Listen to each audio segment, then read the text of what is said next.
আসসালামু আলাইকুম রহমতুল্লাহ। ঈদ মুবারক। আমার ঠিক পেছনেই হচ্ছে মসজিদুল হারাম, এই দিকটায় ক্লক টাওয়ার এবং ঠিক এই পাশটাতে হচ্ছে মসজিদুল হারাম। এখানে সব দামি দামি স্থাপনাগুলো রয়েছে মক্কার, কিন্তু এই একটা জায়গা শুধু খালি রাখা হয়েছে। এখানে উন্নয়নের জন্য কোনো কিছুই করা হয়নি। রাসূল সাল্লাল্লাহু আলাইহি ওয়াসাল্লাম দুনিয়াতে আসার পূর্বে আইএমএ জাহিলিয়াতে এখানে কন্যা সন্তানদেরকে জীবন্ত কবর দিয়ে ফেলা হতো।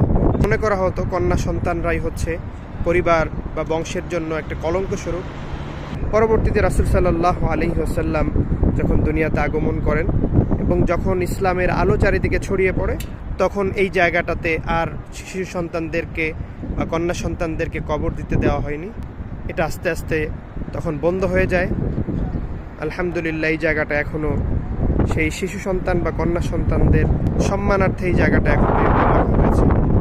আসসালামু আলাইকুম রহমতুল্লাহ।